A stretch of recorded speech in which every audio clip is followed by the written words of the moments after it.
Graça, presidente da Comissão de Direito de Família e Sucessões da nossa OAB Santana. É com muito prazer e alegria que nessa data, né, dessa tarde de hoje, quinta-feira, 11 de junho de 2020, damos início a mais um trabalho do projeto Entre Linhas da comissão. Nessa tarde de hoje, o tema nosso vai contar aí com os nossos ilustríssimos, né, palestrantes e representantes, doutora Janda Tibes, ela é presidente da Comissão de Mediação e Conciliação da OAB Santana. Muito prazer, grata pela sua participação, seu aceite, tá? Seja bem-vinda à nossa comissão. Também contamos aqui hoje com a doutora Corina, que é psicóloga, né, doutora? Eu estou aqui lendo o seu currículo, que é vasto, né? É psicóloga, psicoterapeuta, mentora de executivos, mediadora de conflitos e doutorado em desenvolvimento humano e organizacional. Inúmeros, né, trabalhos desenvolvidos, livros, então é um prazer tê-la aqui conosco. Seja muito bem-vinda, grata pelo seu aceite, vai ser muito enriquecedor, tenho certeza disso. Muito obrigada. Senhor Hélio, não preciso nem dizer o tanto que eu sou grata pela sua participação, o nosso membro, né, da Comissão de Direito de Família, da nossa subseção, e membro assíduo, hein, gente, muito participe, e mediador também, credenciado aí do CNJ, do Tribunal de Justiça de São Paulo também, e que faz um lindo trabalho. Nessa tarde de hoje também agradeço várias pessoas que já estão aqui presentes, né, virtualmente presentes, então outros entrando aqui também, tá? Doutora Alice, também doutora Juliana. Eu não vou ler o nome de todos que estão participando, porque realmente a lista está crescendo, tá bom? Grata pela participação de todos. Vamos organizar o nosso trabalho da seguinte forma: vamos iniciar, né, com as apresentações dos temas. O tema de hoje é a importância da mediação no direito de família, o que consiste, né, a importância de ter os bons mediadores nas questões familiares, né, para evitar conflitos, litígios. No final da nossa apresentação, abriremos parte e tempo para respostas de perguntas. Caso vocês tenham alguma dúvida ou pergunta pertinente com o que vai ser apresentado, solicito para que deixe ali no chat e nós vamos estar lendo ao final, né, para os nossos palestrantes. Okay? Então, vou passar a palavra agora para o senhor Hélio, tá? O senhor Hélio vai fazer as explanações e damos continuidades aí na sequência com a doutora Corina, tá? Obrigada. Boa tarde a todos. Eu agradeço à OAB pela oportunidade, a pessoa de seu presidente, agradeço à Comissão de Direitos de Família e Sucessões, doutora Tânia, a Comissão de Mediação da OAB Santana, a doutora Janda, e a Corina, né, que vai aqui nos brindar com seus saberes nessa tarde, e a todos que estão aqui nos prestigiando nessa tarde, que eu acredito que vai ser muito interessante. A minha ideia aqui é fazer algumas provocações para a dona Corina, desculpa, Corina, para a professora Corina, e a partir disso a gente estabelece aí um diálogo que eu acho que vai ser interessante, sempre sobre essa temática que eu aprecio muito, gosto e participo de lives e de palestras, de cursos, e inclusive aqui da Comissão de Direito de Família, aqui da OAB Santana, porque lá eu aprendo muito. Lá tem várias pessoas, especialistas, cada um em um tema, e eu tenho aprendido muito com aquela turma lá. Muito obrigado a todos. Para honrar o título da nossa conversa de hoje, então, que é a importância da mediação no direito de família, nós poderíamos começar a falar a respeito de como a mediação pode ajudar nas questões de família. Ouvi recentemente num grupo de estudos que integro que existem 17 ou 18 estruturas familiares atualmente, tais como a monoparental, anaparental, reconstituída, e vai daí afora uma lista aí de 17 ou 18.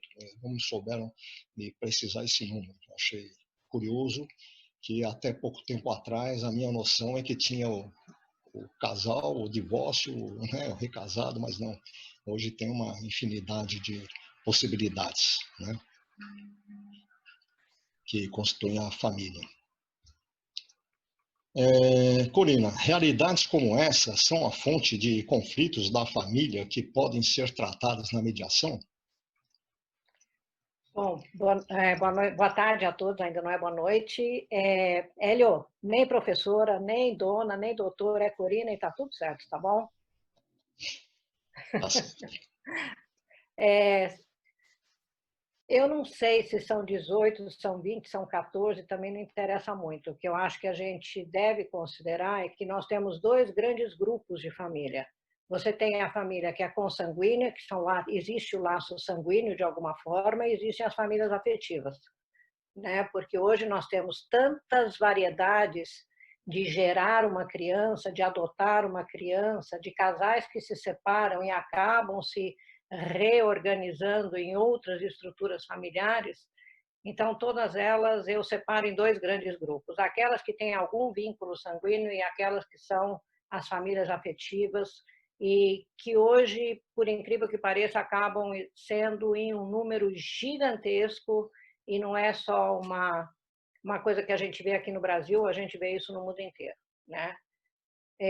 A mediação familiar, ela sempre oferece uma oportunidade para os adultos que estão se separando conversarem sobre a dissolução do vínculo afetivo, a dissolução do vínculo legal, se houver, e a separação dos bens e outras coisas que eles tenham em comum.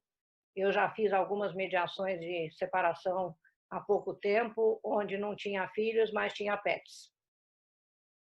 Então, guarda compartilhada de pet, por incrível que pareça, também existe. Então, são muitos os quereres, são muitos os amores, e quando esse amor e esse querer acaba, a mediação acaba sendo uma possibilidade para falar daquilo que foi, daquilo que está e daquilo que será. Quando a gente fala em mediação de separação, divórcio, principalmente quando a gente tem crianças menores envolvidas ou principalmente na adolescência, ouvir, inclusive, o que esses adolescentes gostariam de ter pós-separação dos pais, é uma das oportunidades que a mediação oferece.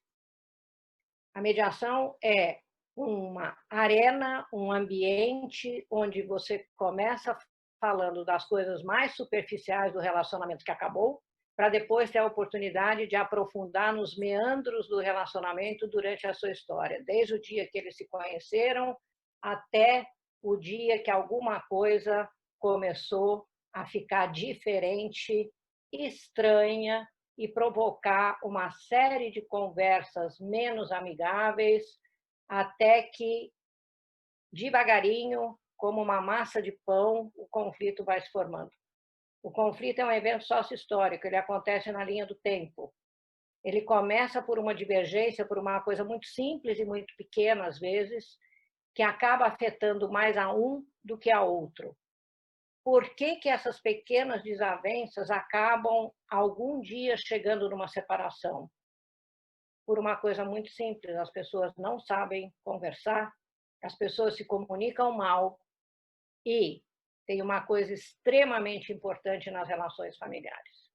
Cada um, ao entrar num relacionamento sério, ele acaba trazendo consigo uma bagagem que é a sua história familiar. A história familiar é uma história bastante complexa. Ela tem alguns mitos que são válidos para um, o outro traz os seus mitos que são válidos para o outro. Alguns tipos de relacionamento importantes enquanto moravam na casa dos pais com os irmãos, mas que à medida que a idade adulta vai chegando, isso vai mudando. Infelizmente, os pais muitas vezes não conseguem lidar com a realidade do ninho vazio.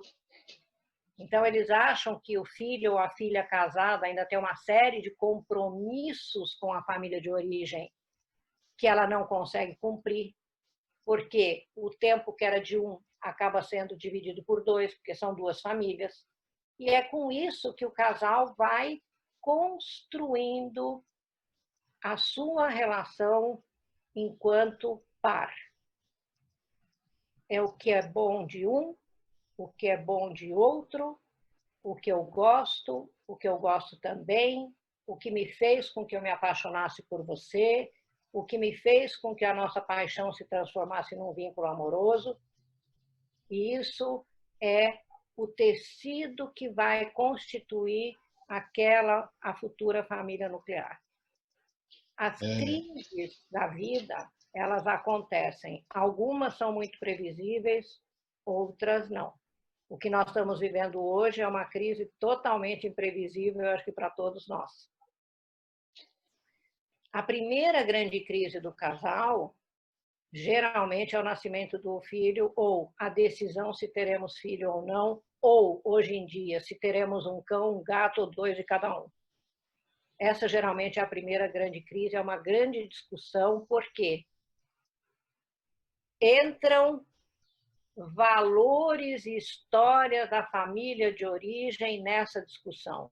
Ah, na minha casa a gente sempre teve cachorro grande. Pois é, na minha casa sempre foram cachorros pequenos. O que a gente vai fazer? O apartamento é pequeno, o cachorro é melhor que seja pequeno. Acabam comprando um labrador. Né? Quando não tem a questão do gato, né? Quando não tem a questão do gato. O labrador é um cachorro simpaticíssimo, só que num apartamento pequeno o rabo dele destrói tudo. Né? Então, essas pequenas rusgas, essas pequenas diferenças, elas são a semente ou solo fértil para o desenvolvimento de um futuro conflito, principalmente quando não se fala e não se conversa a respeito do que está acontecendo, do que me incomodou, do que me doeu. Não se fala da dor. A gente fica emburrado e vai para o canto. O outro fica agressivo, mas da dor, efetivamente, a gente acaba não falando. São pequenas... Desculpa, são pequenos conflitos menores que vão se avolumando e formando um contexto maior. Né? E, de repente, talvez chegue o momento da cisão, da ruptura. Eu ouvi uma frase outro dia, né, até para ilustrar. Essa frase era mais ou menos isso, né? Mirei em você e acertei nossos filhos. Né? Isso não é uma questão de divórcio. Qual é a demanda de tempo e outros recursos de um divórcio litigioso e na mediação? Por exemplo, só para fazer um paralelo, né, ao que se considera normal, que seria o divórcio litigioso ou que se faça na justiça, e um divórcio possivelmente realizado através da mediação. Olha, eu conheço um divórcio litigioso de uma família que era vizinha minha, que levou 5 anos e meio. E a questão mais complicada foi, todo mundo achava que era questão patrimonial, mas não foi bem assim, foi sim a questão de alimentos para as crianças e visita, foi a coisa mais complicada. E foi litigioso, já faz mais de 20 anos isso. Uma das partes foi traída, e quando acontece o divórcio, mesmo que haja um conflito que já vem historicamente se desenvolvendo na linha do tempo, a gente não pode esquecer que sempre tem um que abandona, outro que é abandonado, um que já está com o divórcio racionalmente estruturado, o outro que é pego de surpresa e acaba não tendo a maturidade psicológica e emocional para enfrentar aquele problema que está sendo posto, né? Ou seja, acabou como? A diferença, eu diria que na mediação você trabalha diretamente com as partes, com as pessoas. Elas vão trazer as suas questões, elas vão trazer as suas narrativas para negociar uma condição mais realista daquilo que para elas poderá funcionar no futuro. Por quê? Na mediação familiar, principalmente na mediação de divórcio, é muito importante que a gente tenha um pouco do conteúdo histórico para que a gente possa chegar no momento presente e verificar qual é a situação de cada um dos envolvidos. Se um deles está ainda na fase sentimento e o outro já está na fase razão, eu preciso trazer aquele que está na fase de sentimento, pelo menos para ele prestar atenção nas questões racionais. E aí nós também não podemos esquecer os jogos que se estabelecem entre os pares. Sempre tem um que gosta de se vitimizar, o outro que gosta de mandar, o outro que é o sofredor, o outro que é o indiferente e assim por diante. Então, essas questões, num primeiro momento da mediação familiar, elas aparecem muito forte. Aí cabe ao mediador olhar tudo aquilo e ver, bom, qual é o problema que nós estamos tratando? O que de fato é importante conversarmos agora? E a gente começa a fazer o trabalho, aquilo que é mais simples de conversar a respeito, aquilo que causa menos dor, e menos dor nos dois. Porque mesmo aquele que tem uma estrutura de personalidade, talvez um pouco mais forte, um pouco mais, com uma fachada social um pouco mais estável, ele tem um comportamento como se tivesse tudo bem, e o outro lado está simplesmente descontrolado emocionalmente. É importante... Você partiria... Como?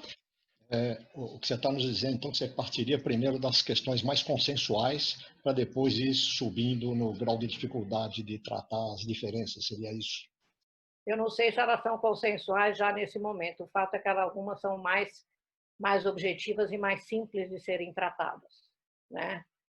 Primeiro passo é, por exemplo, quem vai morar aonde? Que eu não sei se vocês provavelmente, quem trabalha no judiciário, será que recebe casal que ainda está morando junto ou eles já estão em casas separadas?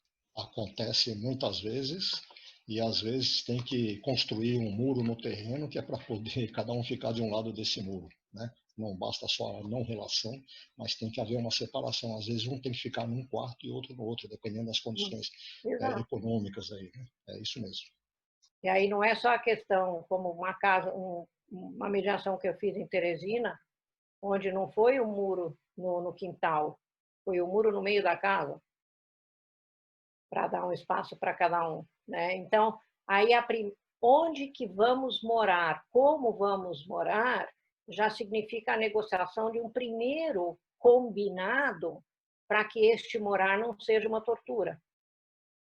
E se tiver crianças envolvidas, para que este morar não seja também uma tortura para elas. Porque todo mundo sabe que as sequelas que ficam nas crianças que assistem os pais discutindo ou brigando, às vezes são poucas, às vezes são maiores. Depende muito daquela criança, do ambiente que ela cresceu, do ambiente que ela vive e assim por diante. A partir do momento que você consegue definir o primeiro ponto, o resto é como se a gente desfiasse um novelo. Começa a desenrolar o novelo. No primeiro momento, você começa a fazer um tricô, o novelo está grande. Aí você vai desenrolando e cada questão sendo abordada, ela acaba entrando nesse item de acordo.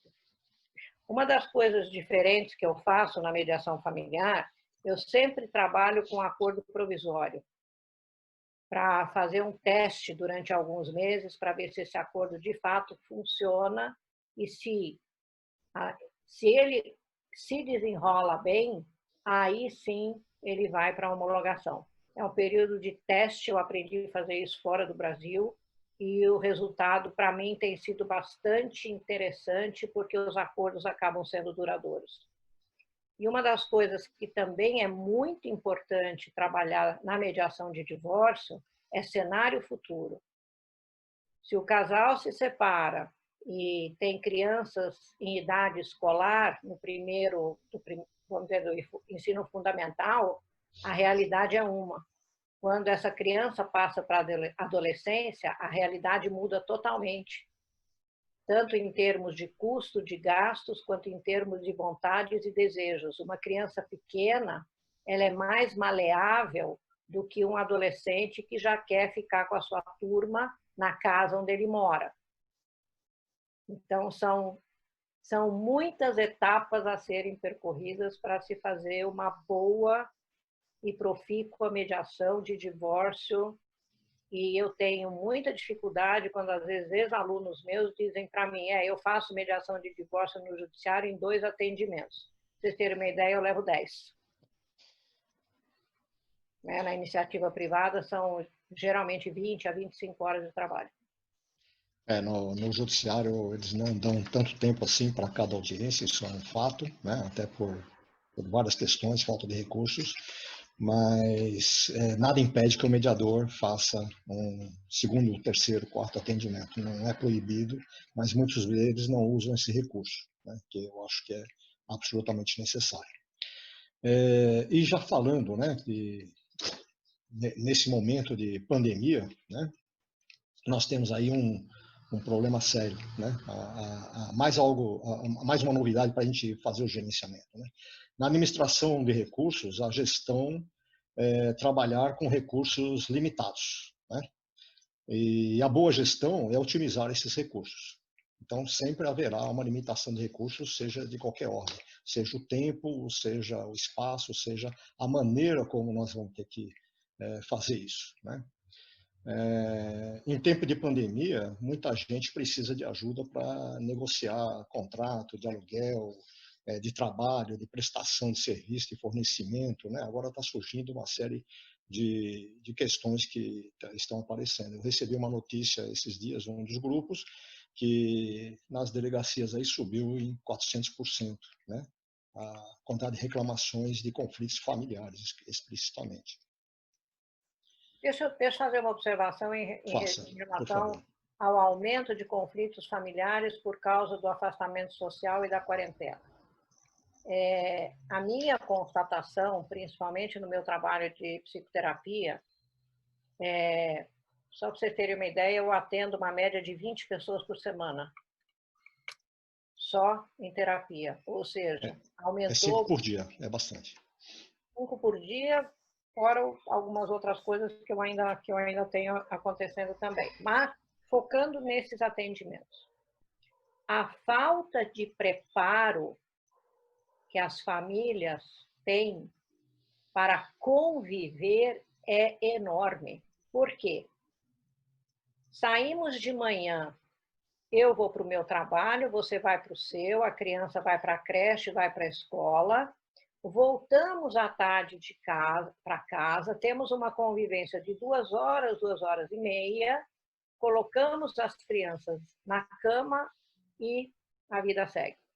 No final de semana, os casais raramente têm alguma convivência familiar, assim, nós, a família, pais e filhos, ou mãe com as crianças, ou pai com as crianças, geralmente é shopping center, cinema, parque infantil, parque da Mônica, ou seja, muita distração, ou churrasco na laje, ou churrasco do boteco e assim por diante. Aniversário do amiguinho. Aniversário do amiguinho, por aí vai. Ou seja, é a primeira experiência que a grande maioria das famílias brasileiras estão tendo de conviver. Hélio, você, quem é mais velho, tem várias pessoas aqui já com alguns cabelos brancos, né? A gente teve uma convivência doméstica muito mais doméstica do que ela está sendo hoje, né? A necessidade de consumo, a necessidade de tirar foto para colocar nas redes sociais, para dizer que eu estive aqui ou ali, afasta essa convivência da família. Aí vem... Tem um fator ainda, que apesar de estarem eventualmente, né, no mesmo ambiente, ainda tem as distrações aí do Black Mirror, né, que toma totalmente a atenção da criança, do jovem e do adolescente. E não é só isso, a mãe chama para jantar pelo WhatsApp. É verdade. Né? Eu perguntei para uma família que eu separei, eram 2 adolescentes de 14 e 16 anos. Conta para mim como é o jantar na sua casa. Cada um vai na mesa, faz a sua cumbuquinha e vai comer no quarto na televisão. Então, aquela convivência familiar as famílias estão experimentando agora. Então, é natural que ela seja uma fase de adaptação, e adaptação difícil, porque tem outros problemas juntos, como você disse. Tem, né, contrato de aluguel, tem pessoas que perderam parte do vencimento, tem pessoas que perderam o emprego, tem pessoas que têm familiares doentes com o Covid, tem pessoas que perderam familiares com o Covid, ou seja, são tantas as variáveis angustiantes que o casal, a família não aguenta e acaba entrando no cenário de agressividade, depressão, tristeza, mágoa, e o que está aparecendo, acreditem ou não, são histórias antigas. Eu não estou discutindo agora, eu estou discutindo o que aconteceu há 5 anos atrás. Porque eu não sei o que dizer, mas eu preciso falar alguma coisa, eu preciso botar para fora essa minha angústia. Os casais que estão querendo separar agora, eu estou pedindo, durmam em quartos separados, fiquem, né, segurem até retomar a vida, porque agora não é o momento. É um momento talvez atípico, né, que você não pode tomar decisões definitivas dentro de um ponto fora da curva, né, que é talvez o que a gente esteja vivendo agora. Exatamente. É uma possibilidade de que ele seja fora da curva, mas a gente de fato não sabe até onde esse modus operandi vai perdurar ou não. O que eu queria te perguntar aqui, nesse contexto, Corina, você poderia contar a quem nos assiste qual é a sua experiência com a mediação online, que é outra realidade, né? As pessoas hoje têm o convívio com os pais, eventualmente, quando já estão casados, né? Que seriam os avós das crianças, através do telefone e de outros meios de comunicação, o Skype, né? Aqui nós estamos hoje reunidos virtualmente. Então, qual é a sua experimentação da mediação online, que é muito criticada por muitos mediadores hoje, quer dizer, era até há pouco tempo atrás, né? Hoje eu não sei se esse pessoal mudou ou não de visão. Eu vou falar só da mediação online no contexto da família, tá? Porque da família, exatamente, é essa questão. Online que não é o lugar para conversar aqui hoje. Na área empresarial já é utilizada há muito tempo, né? As reuniões, né? De um país para o outro. Eu uso há 15 anos. Eu comecei fazendo mediação por videoconferência porque uma das partes estava fora do Brasil. Não tinha outra alternativa, né? Mas a familiar não era esse o hábito, né? Até então. Eu faço há 2 anos, porque há 2... Não, já o tempo passa muito rápido, já vai para quase 4. Há 4 anos atrás, eu meio que resolvi virar a mesa de novo, né? Ter uma carreira um pouco menos intensa, trabalhando mais de casa, e eu viajo muito, então também qualquer lugar que eu esteja, que eu possa atender os casos que aparecem para mim. Esse caso, quando eu perguntei sobre o jantar, foi a primeira que eu fiz online o ano passado, aqui em São Paulo. O importante, quando a gente trabalha online, primeiro, o mediador, é importante que ele tenha um treinamento para ouvir as nuances daquilo que é dito, entonação de voz, se a voz se tem um tremular, a intensidade, a hesitação. Se tem excitação, quer dizer, a observar atentamente através da escuta ativa, que é uma escuta ativa mais intensa. O psicólogo faz isso com muita facilidade, o assistente social, fonoaudiólogo, psicopedagogo, o médico faz isso muito bem, o advogado não faz. O advogado tem uma carência na escuta. O engenheiro também. O engenheiro é outra história, você ouve uma parte só, né? Só a parte cartesiana da questão. Mas você tem uma outra coisa que talvez seja vantagem para você. É muito importante também observar expressão facial e movimento perante um monitor, né? Perante uma câmera. Segundo, os trejeitos quando fala e quando olha para o outro. Por quê? Eu coloco cada um num equipamento separado. Eu não permito que sentem lado a lado na frente do mesmo monitor, cada um com o seu. E o que foi incrível é que os adolescentes que fizeram pelos seus celulares, eles sentiram uma liberdade de se colocar incrível. Foi muito porque é o ambiente deles. O ambiente deles é o virtual. Eles ficam o dia inteiro conversando com os amigos pelo WhatsApp ou por qualquer outro, pelo FaceTime. Para eles foi super fácil. Para a mãe, que tem uma empresa que trabalha com TI, também foi super tranquilo. Para o pai foi um pouco mais complicado, porque ele é do mercado financeiro e já está aposentado há algum tempo. Então, ele ficou meio carrancudo nos primeiros 20 minutos. Mas depois desenrolou bem. Então, eu acho que a mediação online ela tem muito preconceito, também pelas dificuldades técnicas que houveram até muito pouco tempo atrás. Hoje ela é uma realidade, é uma necessidade. Eu dificilmente vou conseguir trazer para uma sala de mediação pequena 4 ou 5 pessoas. Né? Então, ou eu vou ter que despender um lugar para uma sala maior, sem ar-condicionado, arejada, blá, blá, blá, e as pessoas falando de máscara. As pessoas falando de máscara, eu prefiro atender online. Dentro dessa realidade, o online está colaborando. Mas o que eu percebo é que ainda existe bastante resistência, né? Nem todo mundo tem esse acesso, né? Essa é outra questão também, que muitas pessoas não têm esse acesso, né? Nesse momento de quarentena, provocada aí pela Covid-19, há uma grande preocupação com situações de violência doméstica também, né? Abusos e alienação parental. Só para explicar para o nosso público aqui, né, um pouco, que talvez não saiba o que é alienação parental, nós temos não só advogados, mas tem muitas pessoas aí do povo nos ouvindo. Considera-se o ato de alienação parental a interferência na formação psicológica da criança ou do adolescente promovida ou induzida por aquele que tenha a criança ou adolescente sobre a sua autoridade, né?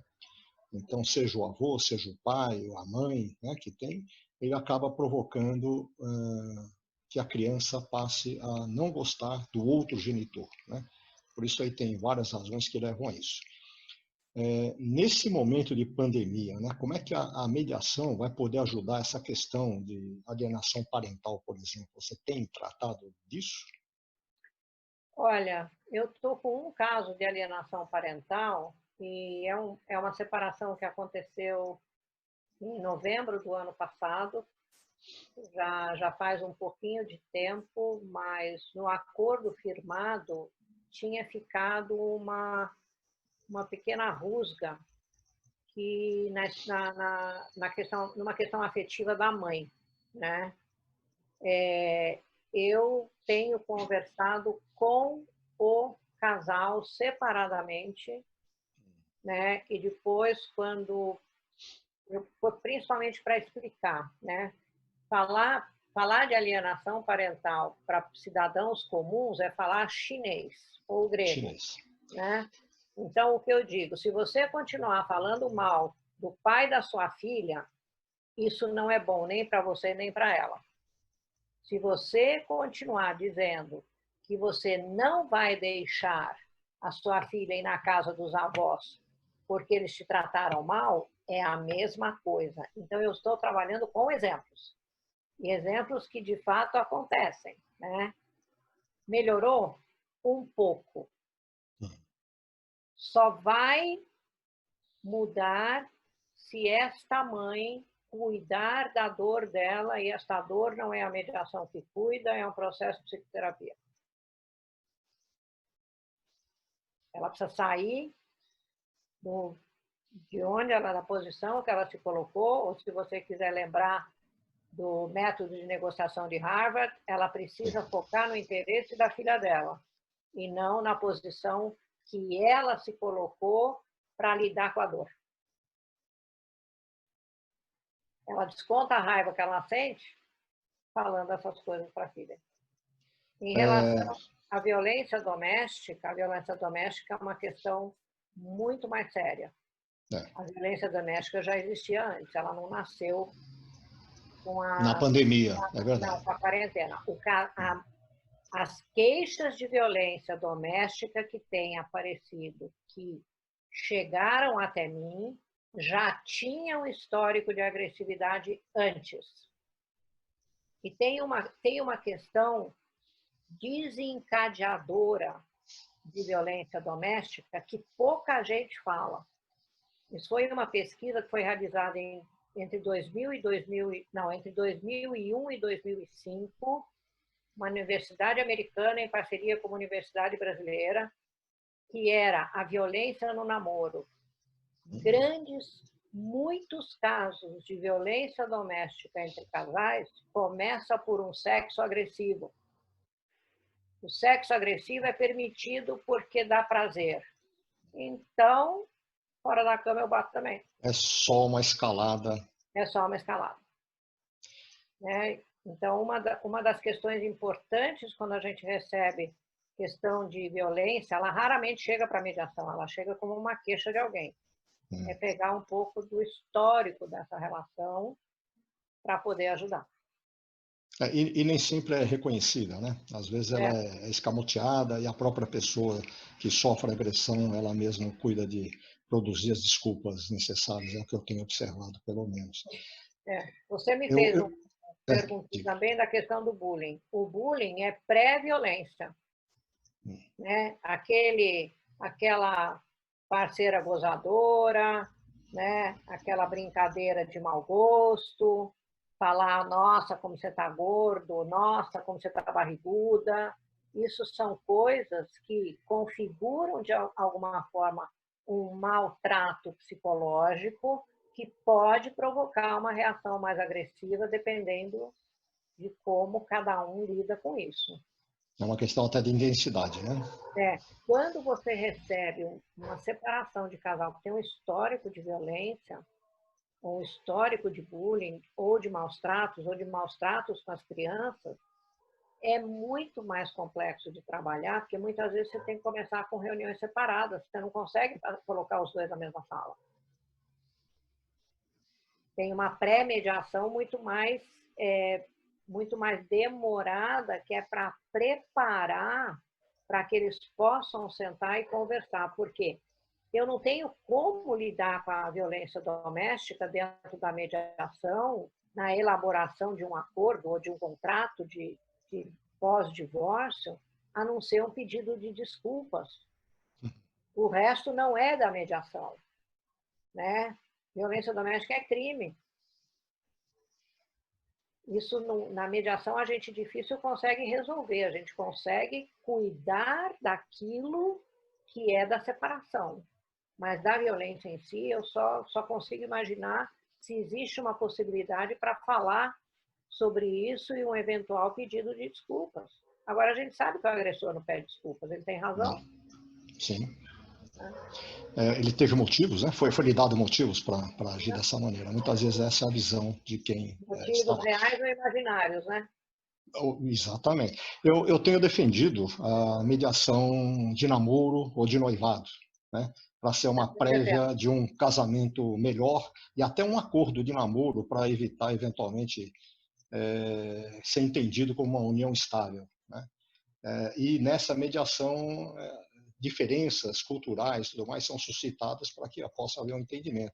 O que você tem? Você tem feito algo nesse sentido? Tem experiência? Eu fiz isso muito quando eu trabalhei numa comunidade. E fazia isso com meus alunos, né? Alunos de 5º ano de psicologia, a gente tinha um núcleo de mediação na época, e nós fizemos muita coisa em relação a namoro, principalmente a gente quer morar junto. Morar junto como? Morar junto, né? Vamos conversar um pouco sobre isso. O que quer dizer isso, né? Vamos traduzir para cada um ter o mesmo entendimento.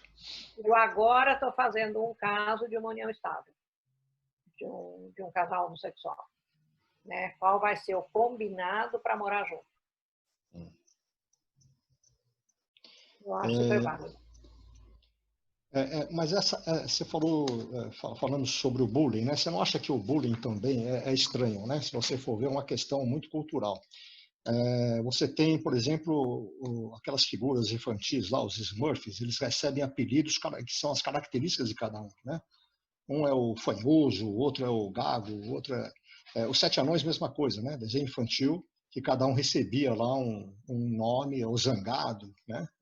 O Atim, e vai daí afora.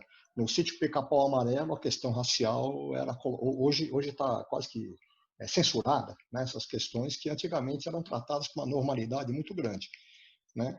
Isso é uma mudança cultural ou é uma percepção que foi melhorada? Olha, tem 31 pessoas participando agora, eu acho que eu vou chocar as 31 e talvez as 32. Isso é ótimo.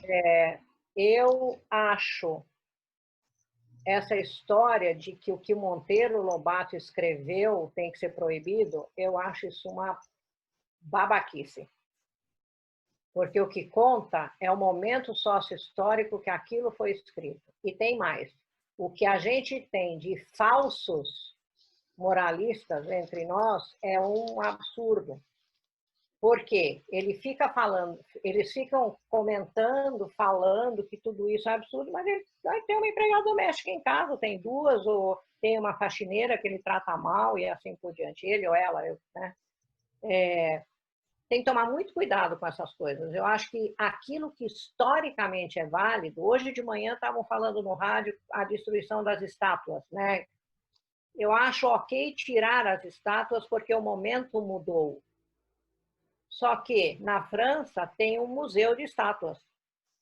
Eles fizeram um pátio, né, onde colecionam todas as estátuas removidas. Achei muito interessante isso. Porque faz parte da nossa história.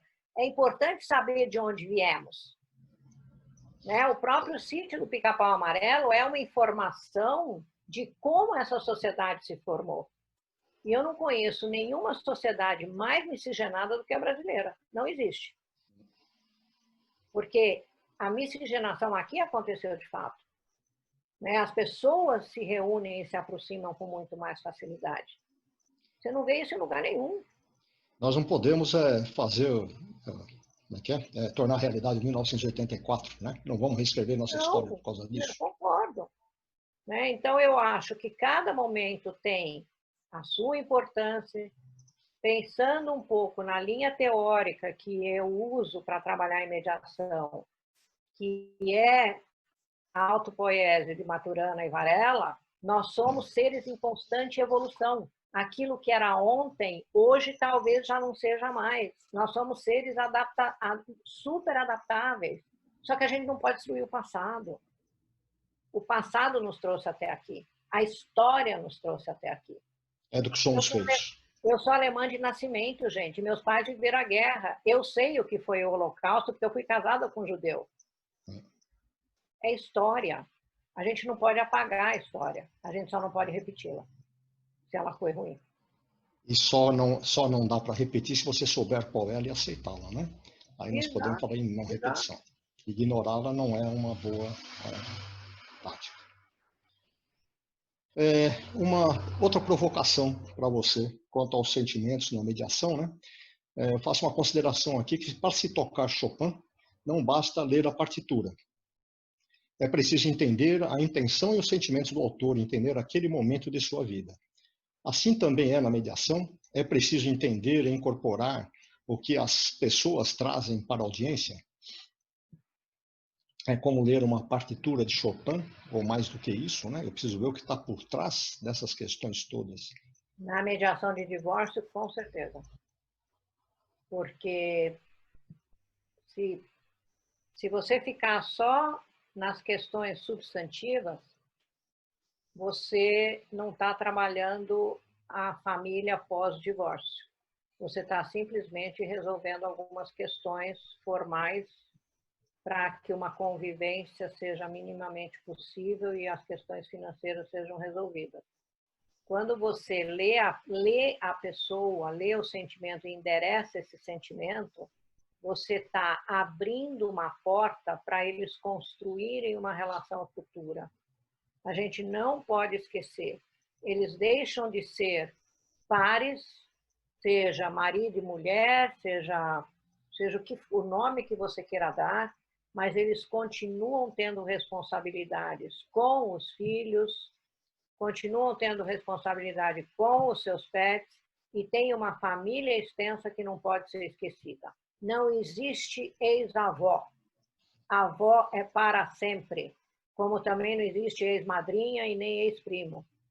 Quando a mediação não endereça sentimento, eu já vi muita avó chorar porque ela não pode ver os netos, porque ela não deixa.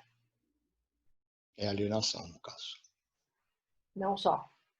É. Mediação mal feita. Eu assisti um filme recentemente, muito interessante, O Vendedor de Sonhos.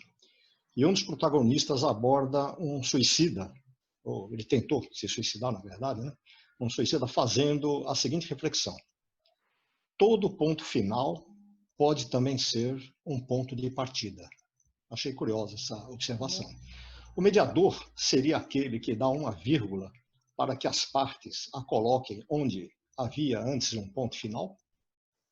Não, é ponto final mesmo, né? Porque uma história que termina. Não é um novo capítulo, é uma nova história. De uma família separada que vai se reconstituir de alguma forma. Vai ter uma nova configuração e todos vão ter que conviver com essa nova realidade, filhos, avós e todo mundo, a estrutura toda. E, inclusive, você sabe que a maioria das pessoas entram num novo relacionamento, casam novamente, têm outros filhos, então é uma história nova. Sim. Eu estava ouvindo outro dia o Nizam Guanazes, é um empresário publicitário brasileiro de grande sucesso. Ele afirmou numa entrevista, eu achei interessante essa abordagem, se você quer comunicar, ele é da comunicação, né? Ele é do marketing, se você quer comunicar, aprenda a ouvir. Ouvir é o novo normal, segundo ele. Você não acredita que os conflitos problemáticos são oriundos da má qualidade de comunicação, a falta de ouvir? Eu tenho certeza. E a falta, né, a falta de treino, a falta de desenvolvimento da escutativa, porque a escutativa é um pouco mais do que ouvir, né? Eu ouço um passarinho lá fora, mas eu não estou prestando tanta atenção. Mas eu estou focada naquilo que você está dizendo. Então, focar naquilo que você está dizendo, eu estou ativamente te escutando para registrar cada palavra ou cada frase para poder responder e corresponder. As pessoas têm uma dificuldade gigante de ouvir por um mecanismo muito simples que se desenvolve muito cedo, que é a escuta seletiva. A partir dos primeiros anos da adolescência, a gente adquire aquela tranquila intenção de simplesmente não vou nem prestar atenção no que está falando, não me interessa. Ou você presta atenção durante um trecho da fala do outro, e aí você lembra de alguma outra coisa e você sai e de repente você volta, né? E aí quando você volta, você faz uma observação nada a ver, porque você não prestou atenção naquilo que foi dito naquele pequeno intervalo. Eu concordo com o Guanais. E sabe aonde que a gente tem problemas seríssimos de comunicação? No mundo corporativo. Se você faz um diagnóstico corporativo, principalmente de cultura organizacional, 95% das pesquisas acusam como elemento número 1 a falha da comunicação empresarial. As pessoas têm dificuldade de se comunicar. E a língua portuguesa é uma língua que permite muitas saídas e muitas escorregadas. Ela não é, como a gente fala em inglês, straightforward, né? Eu digo é aquilo, não tem um significado secundário, é aquilo que eu estou dizendo para você. Então, e tem também o jeitinho, né? Além de eu ouvir o que eu quero, eu ainda dou um jeitinho de torcer o que o outro está falando. Então, concordo com ele, sim. Está muito em moda isso hoje, tá não? Há quem diga que a mediação é um método, que a mediação é um método de negociação, né? E há quem diga que o contrário, que na negociação é uma das ferramentas da mediação.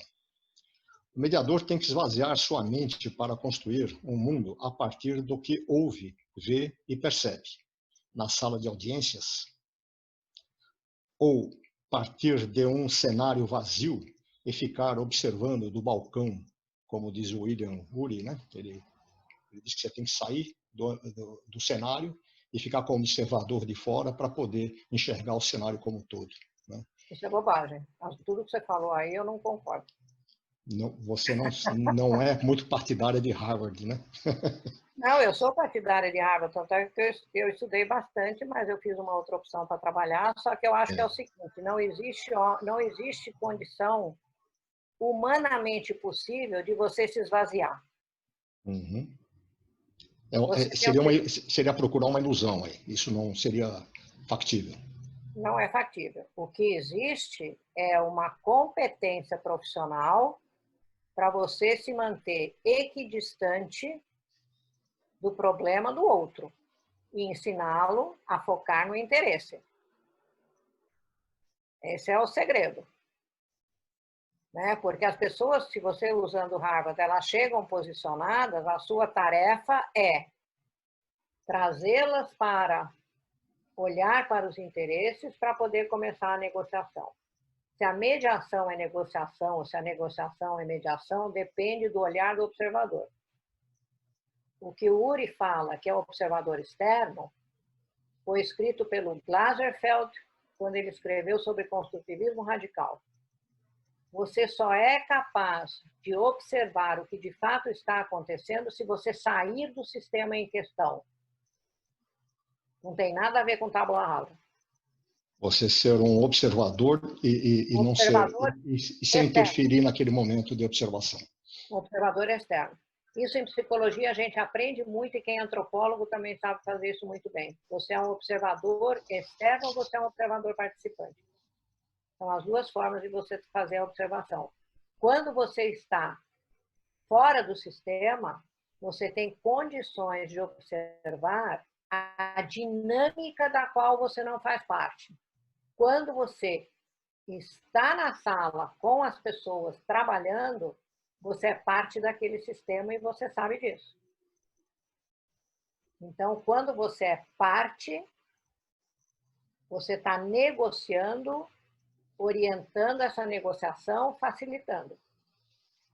Quando você está do lado de fora, é o momento em que você deixa as partes atuarem sozinhas para você ter uma outra informação que você, no momento que você está junto, não tem. Isso é treino. Na mediação transformativa, você acredita que tem que ser ensinado às partes a aprender a ouvir? Eu acho o seguinte, fizeram uma salada mista com a mediação transformativa aqui no Brasil, tá? Quem lê o Promessa da Mediação na original vai ver que o que eles propõem não é nada disso que está sendo feito. Ela simplesmente coloca transformar os conflitos em oportunidade. Ponto final. Não é uma transformação de pessoas, mas transformação do conflito em algo produtivo. Exatamente. Pessoas não se transformam no estalar de dedos.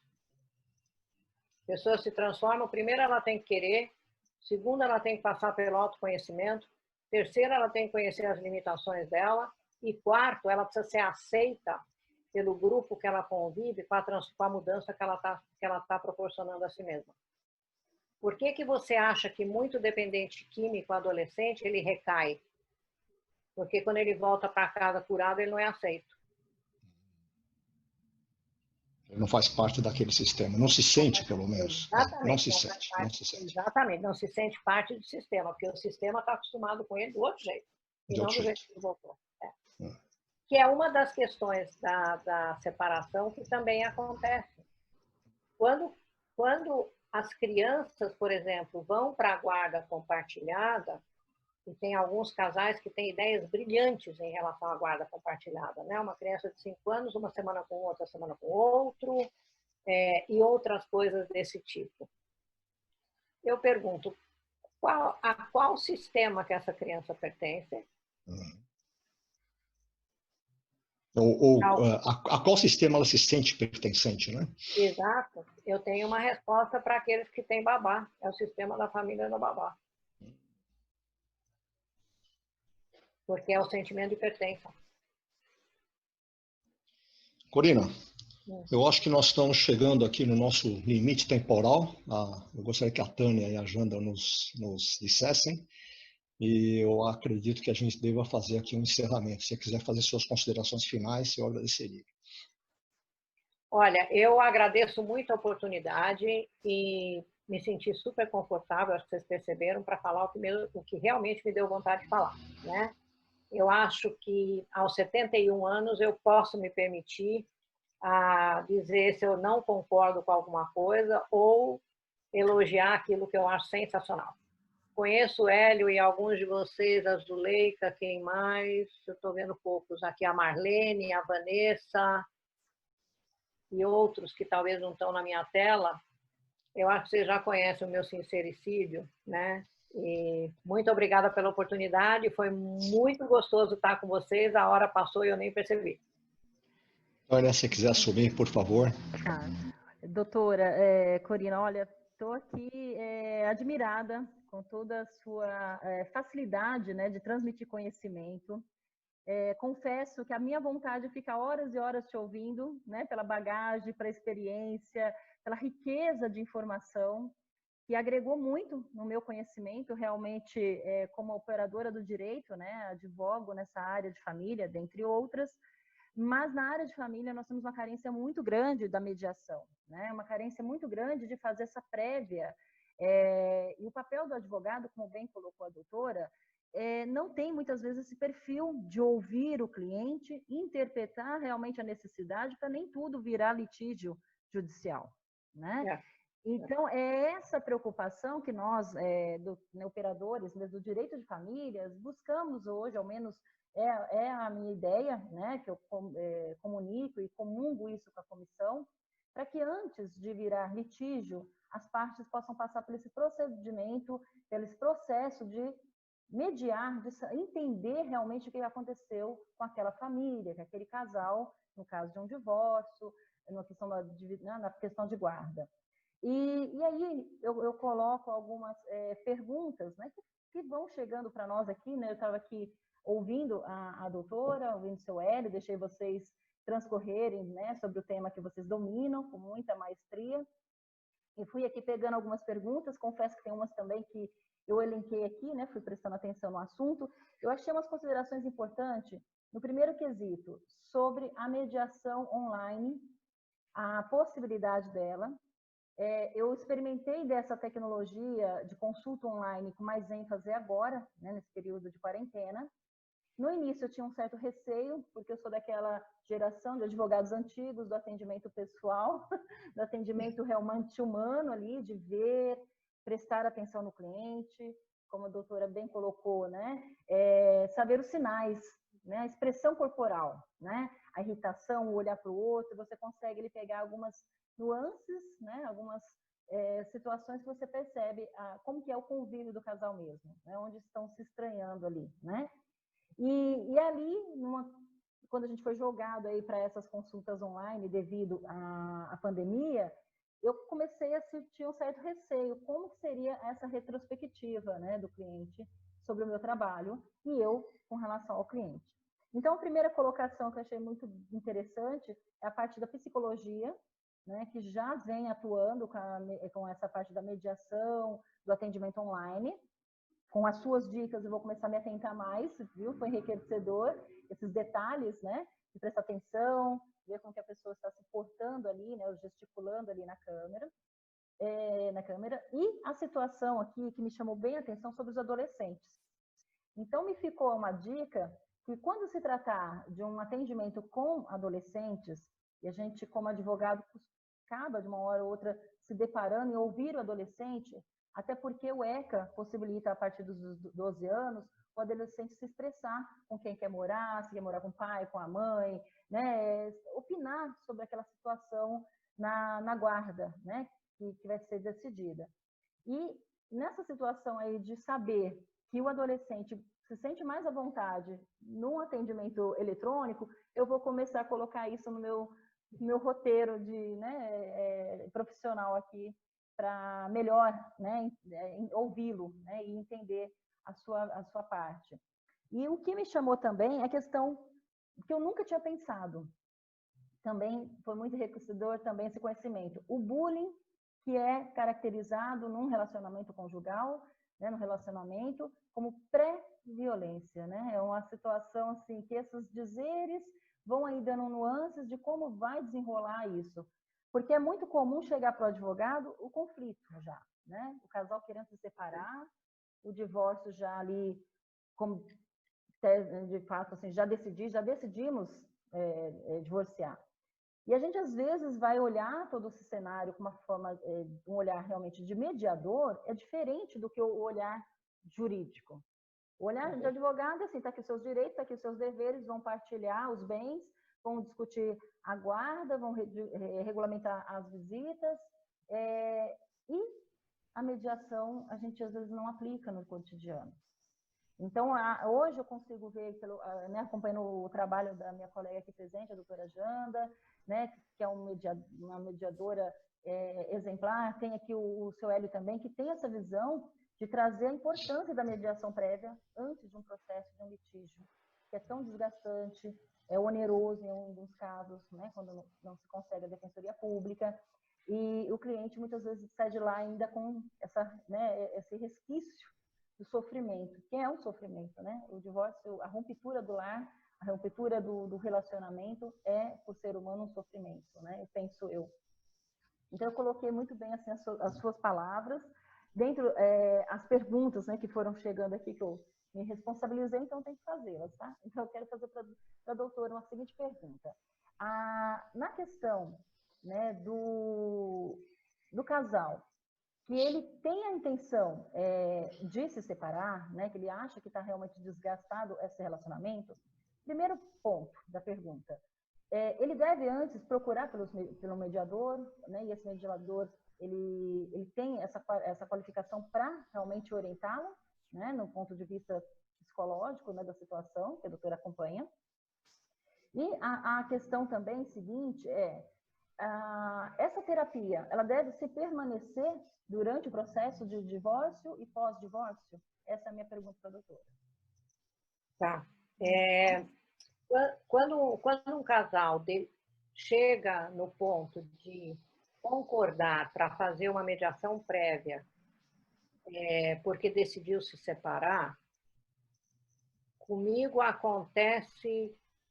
já aconteceu com mais frequência, hoje é um pouco menos, de eu ter um recasamento em 75% dos casos e só 25% se separam. Porque o conflito que eles viveram e que os levou à separação, ele era superficial demais. Ele não chegou até o sentimento. Ele era muito mais na esfera do material e do comportamental e não do emocional em si. E, de repente, um olha para o outro e fala, peraí, mas eu ainda gosto de você, eu não quero me separar. Nós já resolvemos o problema, né? Então, isso pode acontecer também. Quando um psicólogo acompanha e ele está fazendo atendimento, fazendo terapia de casal junto, não tem problema nenhum dela seguir junto com a separação. O que é importante é o que vai ser tratado durante a terapia de casal para facilitar a separação ou para, de repente, reconciliar. né? Aí depende muito do terapeuta, qual é a linha que ele segue, como é que ele trabalha, para ver quais são os limites desse trabalho dele acompanhando essa mediação. Perfeito, perfeito. E é bem colocado isso, porque a luta, né, eu acredito que a luta do operador ali do direito naquele momento, seja o advogado, o juiz, o promotor, não é dissolver família, não é extinguir os casamentos, né? A extinção dos casamentos não enriquece muitas vezes, ela é um meio-fim para tentar minimizar, né, aquele relacionamento que já está desgastado. Mas quando esse ponto de vista que a doutora colocou, eu não tinha realmente a dimensão do percentual, né, da recuperação, do recasamento, deveria ser colocado para o advogado que, de repente, deparar, que eu já me deparei com uma situação assim, o casal pediu pelo divórcio, aparentemente, né, até eu acompanhei, na realidade eu trabalhava em outro escritório, o advogado atuante, mesmo o patrono, estava lá, e eu acompanhando o processo junto com ele. Para nossa surpresa, o casal se reconciliou, não comunicou os próprios advogados, e nós soubemos disso somente no dia da audiência, né, de instrução, não era nem de conciliação, de instrução e julgamento. O processo estava já tramitando já há mais de 2 anos. Então, assim, para nós, a gente ficou em choque. Peraí, eu trabalhei, estou aqui lutando, e vocês se dando bem, e a gente no litígio, né?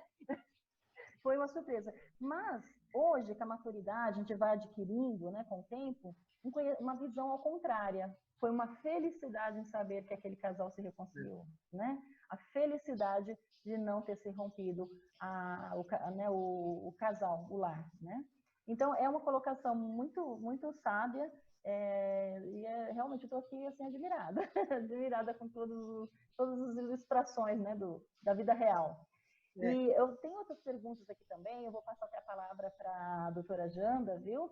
E ela tem aqui também, porque nós estamos em parceria hoje, né, as duas comissões de Direito de Família, e ela preside a Comissão de Mediação e Conciliação, né, da nossa OAB.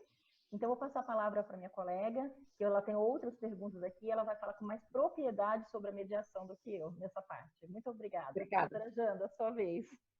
Boa tarde a todos, né? Prazer estar aqui. Eu realmente estou perplexa aqui, a doutora Corina trazendo tantas informações com tanta propriedade. Eu estou aqui babando, eu fico pensando, nossa, o que eu vou perguntar se ela me trouxe tantas informações? Nossa, que grandeza, que conhecimento. Nossa, eu estou assim maravilhada. Gratidão por essa oportunidade mesmo. Né?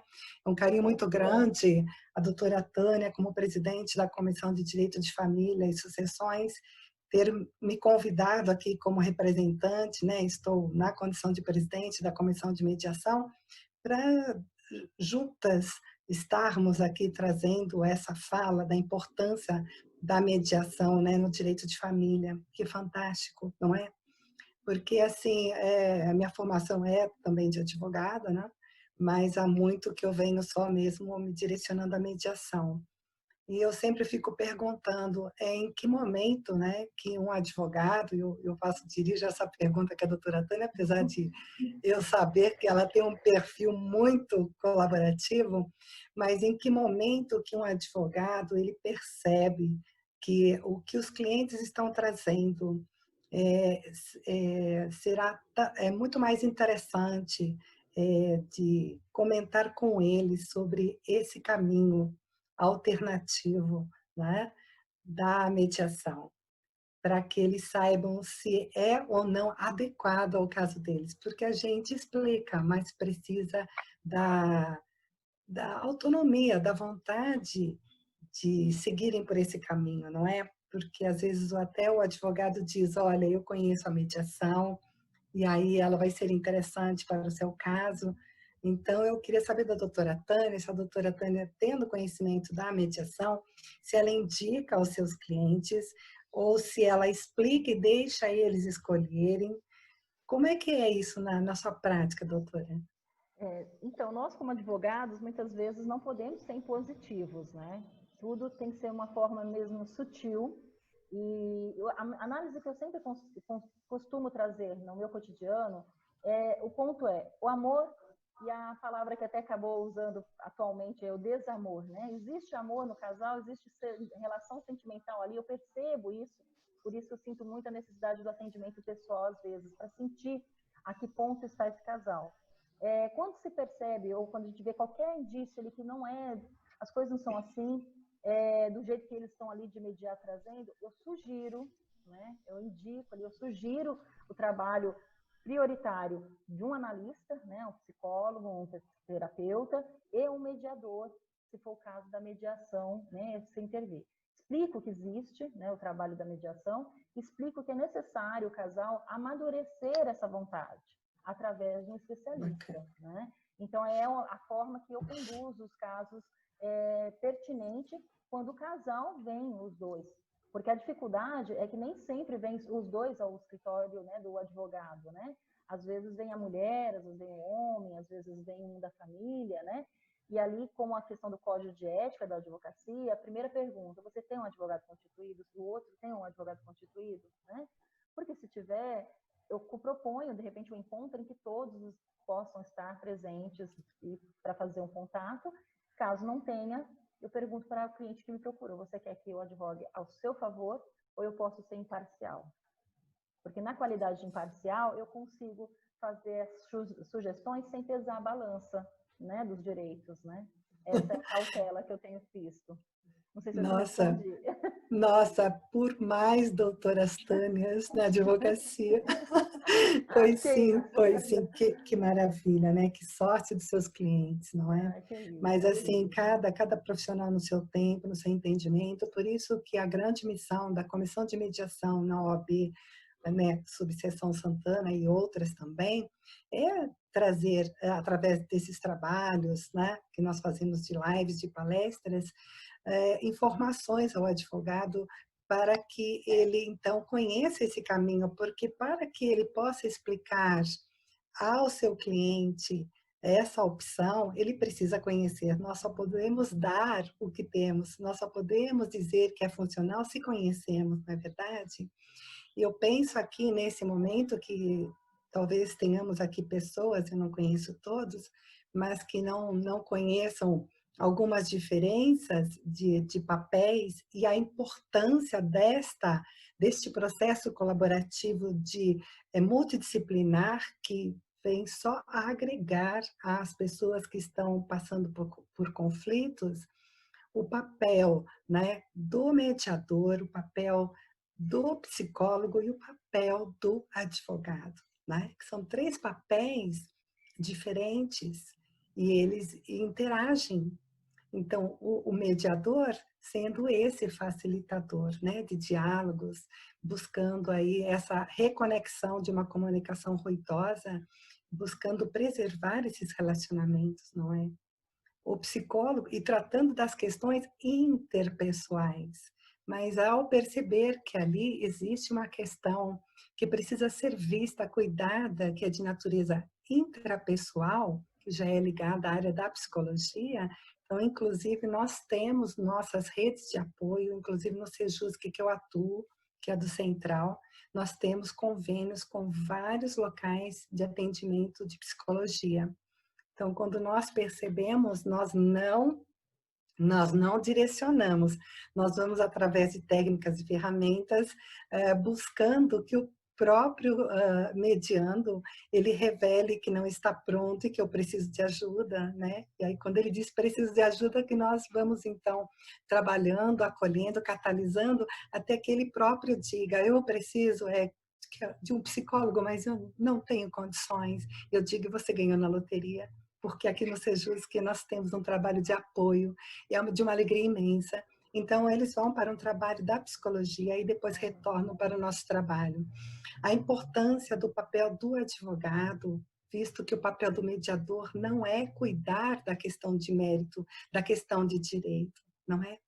Então, o profissional da advocacia junto, ele está ali o tempo todo dando esse suporte jurídico ao seu cliente. Porque, como a doutora Tânia bem colocou, o cliente, nesse exemplo, foi procurar primeiro o escritório de advocacia, não é? Então, é claro que a primeira credibilidade se deu, nesse caso, à doutora Tânia. Então, a doutora Tânia, sim, estará conosco nessa sessão de mediação. e ali participando ativamente, cada um no seu tempo, como é a mediação, mas a importância da sinalização das questões jurídicas, principalmente no momento do acordo, não é? Visto que é um título executivo e que, se não estiver embasado na lei, como poderá, então, valer na condição de necessidade de uma execução? Olha que importância imensa, não é? Então, acho de suma importância. E quero aproveitar aqui também a fala da doutora Corina aqui, que foi sensacional, nesse cuidado imenso para com os menores, não é? Porque sempre um está, no casal, sempre um está mais divorciado que o outro. Mas não importa se está acontecendo uma transformação de ciclo, se eles vão passar por uma condição de divorciados, não é? E seguem cada um o seu caminho, serão sempre, sempre pais e mães. Esse vínculo perdura. Essa grande força da mediação nesse trabalho, não é? E nós temos uma rede de apoio maravilhosa, que inclusive os juízes já estão fazendo encaminhamentos direto da própria vara de família, que é para a oficina de parentalidade, onde temos um espaço reservado com profissionais totalmente preparados para dar esse suporte a esse momento tão doloroso que passa o casal, que é o divórcio, e acolhendo também os filhos de idade de 6 anos até 17, com salas separadas, onde recebem orientações para que possam, então, dar continuidade de uma forma a não cometer, então, nenhum deslize, né, que possa caracterizar aí um crime de alienação parental, de alienação, né? Porque nós não falamos isso lá nas nossas orientações, não falamos nada que alguém está lá porque provavelmente foi encaminhado por alienação parental, porque nós não temos esse foco de julgar as pessoas, não é? De apontar. Mas quando as pessoas vão para essa oficina de parentalidade e elas estão impedindo já que a avós participe da convivência, ou eles próprios estão com atitudes dessa alienação, ao receberem essa orientação que dura 4 horas, com exemplos, cartilhas e exercícios, eles próprios vão fazer essa autorreflexão que eles estão indo por esse caminho, né? E temos também na mediação um trabalho incrível de rede de apoio, que é o direito sistêmico e que alguns conhecem como a constelação familiar, que já está também sendo direcionada, né, a partir das nossas mediações, quer seja pré-processual, quer seja nas varas de família. Eu atuo dentro do gabinete de uma vara de família e lá o juiz já encaminha para esse trabalho da constelação familiar. Então, olha quanto apoio, quanto suporte que nós temos, né, para poder auxiliar esses casais nesses momentos tão dolorosos. E faço, por fim, a complementação, quando alguém perguntou à doutora Corina, né? E neste momento que estamos passando desta questão da pandemia, né? Então, tem essa rede de apoio, mas é possível ter esse suporte? Sim, é possível. Temos lá no site do Conselho Nacional de Justiça a oficina de parentalidade, que ela está à disposição gratuitamente para orientar esses casais que estão passando por esse momento. Gratidão, acho que é por hora só. Perfeito, doutora. Eu tenho recebido feedback de todos os apoios das oficinas, tudo que existe. Certo. E tem, às vezes ela é over, né? É muita coisa num espaço de tempo em que os casais ou os ex-casais não têm condições de absorver. E eu já tenho discutido com algumas pessoas, a gente, vocês precisam pensar no o momento psicológico, não obedece o tempo nem do calendário nem do relógio. Ele tem um tempo muito particular que é controlado pelo sistema límbico, que é a casa das emoções. Então, o tempo de digestão, né? Primeiro, do luto do casamento que acabou, da frustração daquilo que não deu certo, aí eu vou para uma atividade, aí eu já vou para outra e vou para outra. Está faltando um intervalo, precisa estudar um pouco o intervalo, principalmente entre a oficina de parentalidade e a constelação familiar. Qual é a intenção da constelação? É pós-casamento? Então, precisa de um tempo de maturação para que cada um possa internalizar qual é o meu papel daqui para frente. Né? É a única observação que eu tenho, pelo que eu tenho recebido de feedback. Tá? O sistema público, acho que tem essa dificuldade, né? Eles têm a necessidade, talvez, de tornar isso dentro de padrões bem estabelecidos e um pouco massificantes, às vezes. Eu não sei se existem muitas alternativas, mas você tem toda a razão. O tempo de cada um deveria ser respeitado, teria um efeito muito mais efetivo. Isso não tem muita coisa a ver com o poder público. Se você tem uma agenda como tem a UPA e a AMA, que as pessoas voltam, tem agenda para voltar, funciona, acho que funciona.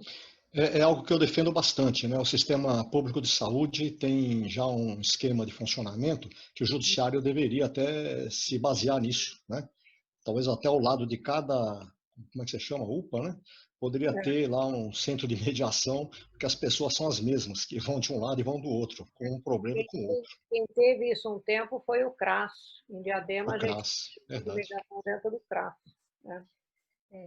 Mas tem muita coisa para fazer. Nós estamos, em termos de maturação de mediação de conflitos familiares aqui no Brasil, o que os Estados Unidos enfrentou nos anos 80. Né? Então, tem 40 anos pela frente para aculturar.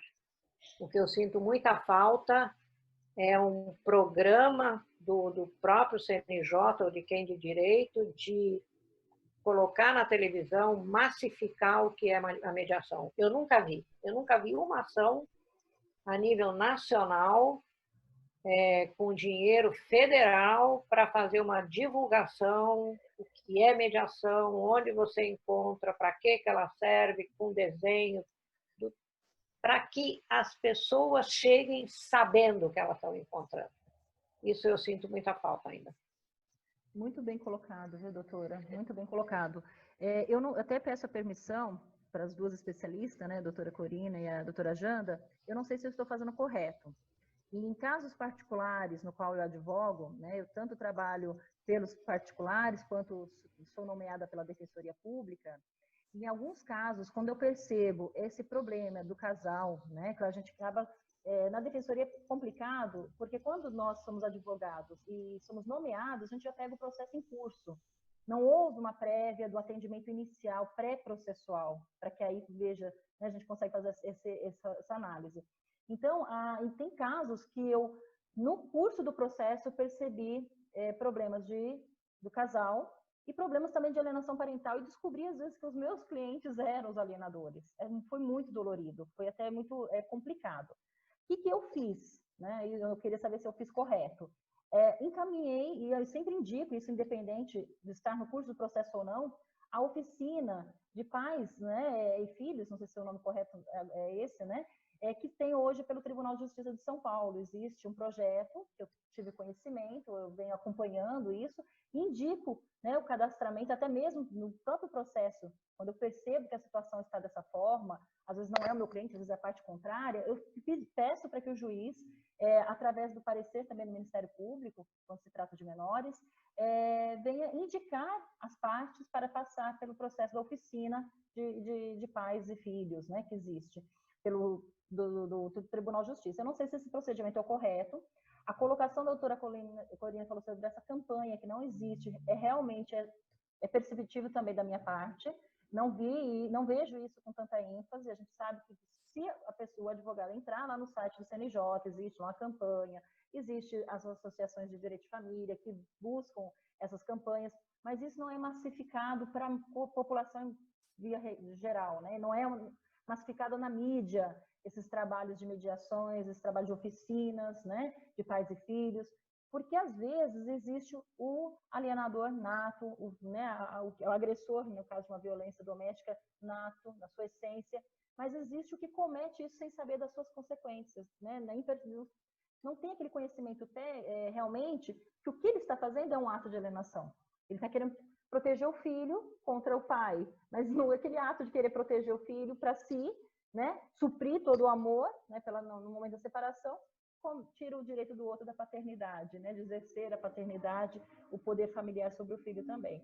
E é muito bem colocado, né, sobre essa pergunta, E a situação também, que a doutora comentou, sobre a guarda, que alguns casais confundem, né? Colocam lá como guarda compartilhada, mas na realidade, aí fica dividindo os filhos 15 dias num lugar, 15 dias no outro, mas o nosso conhecimento, até a gente discutiu muito bem isso com a doutora Juliana, que é a minha vice, que está até aqui nos acompanhando, a gente entende que é diferente. Guarda compartilhada é uma coisa, e as pessoas entendem como guarda alternada. Hora está com um, hora está com o outro. Hora a criança tem um domicílio, outra hora tem o outro. Então, alternada é uma coisa, e que está na regra geral do Código Civil é outra. Né? As pessoas têm essa dificuldade de perceber, né? De entender. Então, eu não sei se essa orientação minha da oficina está correta. Eu peço a palavra das duas especialistas. Eu diria que sim, porque é o primeiro lugar onde eles podem estar ouvindo falar e aprendendo o que muda. Porque não é assim, como a gente já falou, não é simplesmente separar, cada um vai para uma outra casa. Os papéis mudam. O papel de pai e mãe não muda, né? Esse permanece. Aliás, ele passa por alteração, mas ele continua sendo papel de pai e mãe. Entendi. Perfeito. Pois sim, doutora Tânia, concordo também com a doutora Corina. É muito interessante e funcional quando o profissional compreende o que acontece nessa oficina de parentalidade, que antes o nome era Oficina de Pais e Filhos, a doutora está correta, né? E o trabalho que fazemos lá é o mesmo, eu também faço esse trabalho, agora estamos aí, né? Dando esse tempo, enfim. Eles realmente têm essa orientação. São só 4 horas. É claro que não é possível, né, uma orientação, uma explicação que transforme as pessoas em 4 horas, cada um no seu tempo, como a doutora Corina falou. Mas é que nesse espaço são colocados vídeos, né? As pessoas não são expostas, então é de uma riqueza imensa, porque ninguém sabe o caso do outro, salvo quem quer se pronunciar, se manifestar. Não ficam juntos, né? O casal não fica junto na mesma sala, então não há constrangimento, e até é estratégico para quando estiver assistindo o documentário, as orientações da desembargadora, não começar a olhar para o outro e dizer, olha lá, tá vendo? Isso é para você. Então ali a gente não traz nada que possa ser um estupim da bomba, algo que provoque um conflito ali dentro, em hipótese alguma. E essa questão que precisa realmente ser massificada, da divulgação da mediação, a gente vem realmente fazendo, mas precisa acontecer de uma forma que acredito que agora chegou o momento. Agora chegou o momento, pelo nosso aí, distanciamento social, e que a opção que nós tínhamos de internet, ela virou agora uma necessidade até emergencial. Então, muitas pessoas que não tinham sinal de internet, o governo está até propiciando, diga-se de passagem, as questões de mediações e conciliações online que estão sendo implementadas pelo Sejusc, já está acontecendo lá no Sejusc de Jundiaí. Profissionais altamente competentes já estão fazendo, logo vamos fazer também em outros locais, não é? E essa divulgação da oficina de parentalidade, ela foi uma da Ana Maria Braga, há tempos atrás, não sei se alguém aqui teve a oportunidade de ver, né? A doutora Corina, o Hélio também. E foi tão interessante, porque mesmo sendo um encontro só de 4 horas, para casos que vêm se arrastando, sabe Deus há quanto tempo, que cada caso é um caso, mas o depoimento das pessoas, não só no programa da Ana Maria Braga, dizendo o quanto saíram de lá, com muitas reflexões, verificando o quanto aquele espaço proporcionou um movimento de autoconhecimento, de adequações na conduta, de tão pedagógico que é o que acontece lá, né? E quando nós, mediadores, encaminhamos também para a oficina, e que aí fazemos a redesignação para, posteriormente, eles estarem novamente conosco, nossa, é incrível a diferença que eles voltam. Muitos até retornam com pedido de reconciliação, amadureceram, perceberam que, primeiro, que houve o entendimento de uma normalização, que é uma das ferramentas que nós temos na mediação. Eles compreenderam que não estão sozinhos nessa situação tão dolorosa, né? E que lá com eles existiam outras pessoas, eles se sentem pertencentes deste conflito, que não está caindo como um raio em cima da cabeça deles. Então, eles começam a fazer algumas reflexões, né? Porque a mediação, ela não é terapia, mas ela tem efeito terapêutico, claro que tem. E eles voltam lá, alguns querem pedir até a reconsideração de falar, não vamos continuar, porque entendemos que estávamos assim, movidos pelo impulso e percebemos quantas situações seriam envolvidas na nossa decisão, principalmente a questão dos filhos não estarem coabitando conosco, não é? Eles começam a olhar para outros lugares que até então não estavam vendo, né? Eles estavam numa condição de autocentramento, vendo só aquilo fluir para eles como uma questão de vitimização, como um sofrimento pessoal e até, infelizmente, egoísta. Quando eles vão para essa oficina, há uma abertura de pensamento, é sensacional. Ou outros voltam dizendo, que bom, que agora nós vamos seguir com muito mais consciência da nossa decisão, porque as pessoas, né, nós seres humanos, temos muito medo de tomar decisões e mais à frente percebermos que não foi assertiva, né? E nos penalizarmos por isso. Então, que bom que alguém lá orientou sem fazer apontamentos e sim deixando que cada um usasse as reflexões e orientações da forma que melhor lhes coubessem, cada um no seu tempo, no seu preparo. Então, nossa, eu amo essa oficina de parentalidade e parabéns aí, doutora, continua encaminhando mesmo. Eu vou passar aqui a palavra para a Cláudia, né? Eu não a conheço ainda, acredito que ela seja um colega nossa de trabalho, que ela quer fazer uma pergunta, acredito que seja para a doutora Corina, tá? Cláudia, pode abrir seu microfone, viu? Fique à vontade na sua pergunta, você consegue? Boa noite a todos, é para a doutora Corina. Eu achei muito interessante quando ela mencionou sobre a questão da avó, né? De um caso dela que ela mencionou, deve ter vários, mas o que eu quero dizer é que eu tenho um caso judicial desde o ano passado, onde houve uma sessão de mediação, né? E eu estou defendendo a parte da avó para ver a neta. E a mãe, infelizmente, ela não deixa ela ver a criança. Embora a mãe diga que não existe alienação parental, a gente não acredita, né? Porque ela não deixa ver. Entrou a pandemia, a segunda sessão foi cancelada e todo esse tempo que eu vejo é que a avó não teve êxito algum, com ligação, com vídeo, com nada.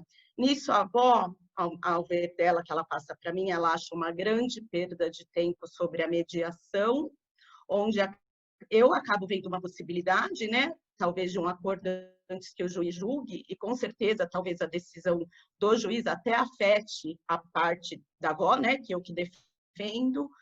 E o que eu quero dizer é que, eu não sei, pelo fato dessa pessoa talvez não ache a mediação tão interessante como deveria, talvez, como a doutora Corina mencionou, falta muita mediação aqui ainda no Brasil, porque talvez em 2, 3 sessões a gente não consiga êxito, que eu acho que não consegue mesmo, infelizmente, né?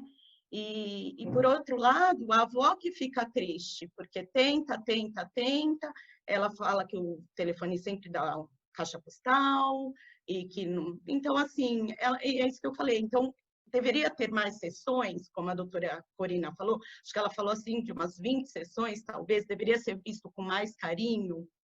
Como que é isso, doutora? Não, no caso, assim, não é com mais carinho. Quando eu falo de 20 sessões, é porque realmente são mediações bem complexas, onde tem uma série de pequenos detalhes envolvidos da vida familiar. No caso dessa avó, a mãe da criança está fazendo um processo psicológico que a gente conhece como transferência. Ela está transferindo a dor dela e a mágoa dela em relação ao ex-marido para cima da avó, porque a avó é que está procurando uma convivência com a filha. Está corretíssima a interpretação como sendo alienação parental. Pegando a fala da doutora Janda, eu sugiro que esta avó participe da oficina de parentalidade, porque não tem oficina de gran parentalidade dos avós, para que ela comece para que ela tenha uma visão um pouco mais ampla da dinâmica do filho dela e da ex-nora. E depois ela vai conseguir, ela mesma, a partir que ela tiver o insight do que de fato está acontecendo, de como abordar para ver essa criança. Eu acho que tem duas coisas que estão falhando. A transferência, né, da dor dessa mãe para essa avó, que é um complicador gigantesco, porque essa avó não tem por que compreender o que está acontecendo. E, por outro lado, a avó também está reativa, né? Em vez dela ampliar as possibilidades, ela também está restringindo porque ela está magoada. Então, acho que se ela tiver mais informação dentro de uma oficina de parentalidade, por exemplo, ou de uma constelação familiar, para ela entender qual é o lugar que ela está nesse momento, para que ela tenha recursos internos de trabalhar um lugar para se aproximar da neta. Né? Por exemplo, se ela mandar, não sei a idade da neta, mas vamos imaginar se fosse a minha neta que tem 9 anos. 12 anos a criança. Se mandasse para ela, por exemplo, uma pulseirinha pelo correio ou para entrega, agora tudo é entregue com muita facilidade. Será que a mãe entregaria essa pulseira para... Não. E o pai? Qual é o papel desse pai? Então, os pais são divorciados. Ela vive com outra pessoa em união estável, e essa pessoa de união estável que acho que causou todo esse conflito. Então, tudo ela não consegue chegar a nada. Tudo que chega é barrado por conta da alienação parental. Agora, cadê o pai dessa menina? Então, a mãe é a filha. Esse que é o pior. A mãe é a filha. Entendeu? Ela é a avó e a filha dela que não deixa. Entendeu? A filha dela que não deixa. Então, aí, nesse caso, é constelação familiar para ela entender onde que ela está. Aí o que seria sugerido nesse caso seria uma constelação familiar? Eu acho que sim, porque tem história passada aí que talvez a avó não esteja lembrando o que levou a essa reação tão agressiva da filha. Mas tem transferência de qualquer forma. Tá. Por quê? A criança... Já que existe a possibilidade de constelar, é para que a avó tenha uma percepção diferente do problema e do conflito do que ela está tendo agora. Ela nem sabe o que ela tem para te dizer, porque eu acho que ela não está nem reconhecendo a origem desse conflito. Para ela é um ponto de interrogação. Ela não sabe por que a filha se voltou contra ela. Não acredito que seja o novo marido, não. Pode ser uma outra coisa. A doutora Janda falou sobre a criança falar em uma sala separada, né? Porque, de acordo com o ECA, isso é possível, né, doutora? A senhora mencionou. Nesse caso, seria possível, por exemplo, a criança ser ouvida? E será que seria interessante, apesar da alienação parental? Porque a mãe é muito fácil falar, olha, se você falar com a sua avó, você não vai ter um celular, por exemplo. Olha, se você falar com a sua avó, eu não vou te dar tal coisa, entendeu? Então, nesse caso, a criança consegue ser ouvida numa mediação? A mãe vai querer ir para a mediação? Não, eu acho que não, né? A avó gostaria, mas a mãe não vai. Eu acho que a gente tem um problema maior aí para contornar, que não é da mediação, é um problema mais psicológico mesmo e talvez um problema jurídico, porque pelo fato de ter essa alienação, eu acho que vai além da alienação tão pesada, porque ela é a avó, é mãe da mãe. Que história de... Triste, né? Muito triste. Eu gostei. Ok? Cláudia, está me ouvindo? Oi, tô ouvindo. Está Oi, ouvindo? Só tô, uma doutora. Parabéns por você trazer uma questão assim, confiar na nossa equipe. Muito obrigada mesmo. Obrigada a você. Imagina, só fazendo uma complementação, na oficina, nessa oficina de parentalidade, ainda que seja aconselhável os pais levarem os filhos de idade de 6 a 17 anos e que ficam em salas separadas por faixa etária, não ficam juntas essas crianças e adolescentes, né? Fica de 6 a 12 e de 13 a 17. Eles não são escutados, Cláudia, lá na oficina. Não. Eles ficam numa sala com outras crianças, filhos de outros casais que estão também participando, e eles ficam participando de atividades lúdicas, também com filmes, para que eles compreendam o que está acontecendo, também essa normalização, que não é só na casa deles, tem outros amiguinhos, então eles juntos ali, eles se fortalecem. Em nenhum momento é perguntado individualmente a eles sobre a questão que eles estão enfrentando, que eles estão convivendo sobre a separação dos pais, até para não expô-los, não é? Não deixá-los numa situação constrangedora. E deixamos eles à vontade. Alguns, quando passamos lá um bastão da fala, talvez algum queira, né, que está doendo muito, mas nós não falamos sobre o divórcio com eles, em hipótese alguma, não faz parte do nosso trabalho.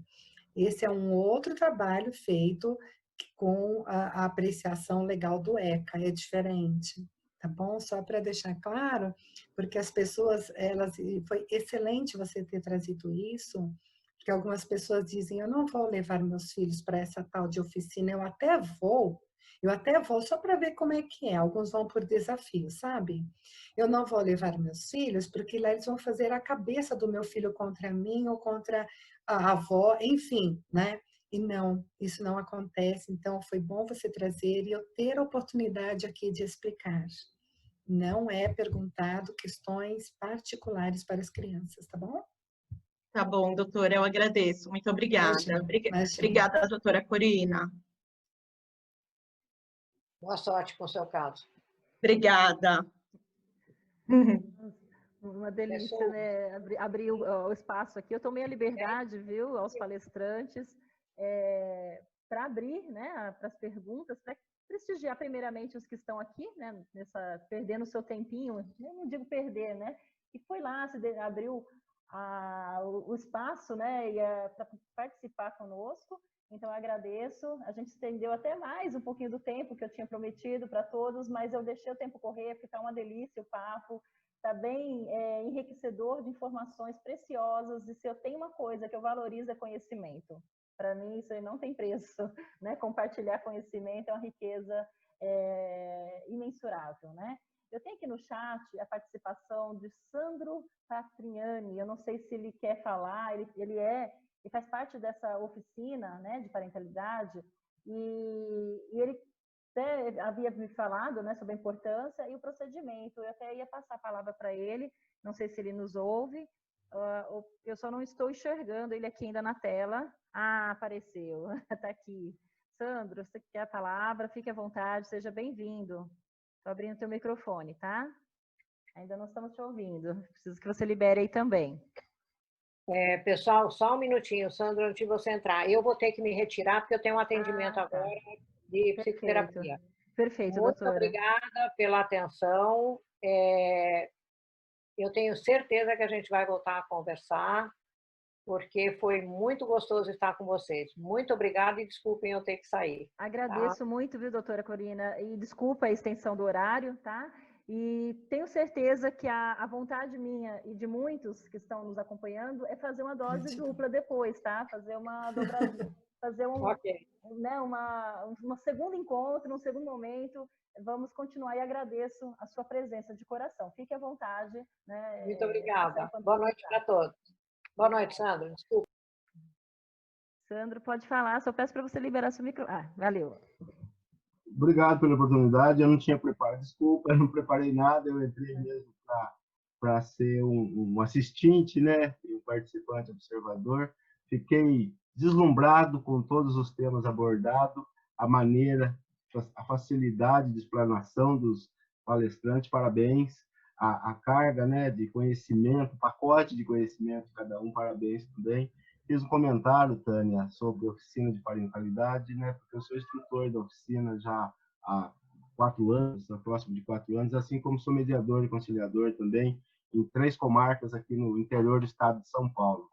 E a nossa experiência com a oficina, eu acredito que a doutora Janda, né, tenha esse sentimento, esse vírus do amor que foi despertado, e outros oficineiros que façam parte aqui, da importância desse projeto, desse trabalho que leva essa conscientização desse momento tão difícil e das ferramentas que possibilitam. Eu costumo dizer na oficina que nós não temos a receita mágica do bolo, né? Mas nem temos a pretensão disso, né, doutora Janda? Mas a gente tem a oportunidade de levar maneiras adequadas, maneiras suaves de tratar e passar por esse momento. E a minha dica é sempre essa, nas mediações que faço para os advogados. Aqui na minha cidade, em Assis, a doutora coordenadora juíza, ela dá a oportunidade de a quem quiser participar como assistente, como ouvinte da oficina, ela dá essa abertura. Então, eu sempre oriento, né, dou essa sugestão para as pessoas que consigam um tempo, que participem, assistam pelo menos a uma sessão de uma oficina, para conhecerem esse trabalho, o projeto que é desenvolvido, até pela importância desse conhecimento na hora da indicação, porque as pessoas, a gente vai entender, reconhecer as pessoas, os casais, que realmente precisam dessa sugestão de indicação, porque aqui é como um convite.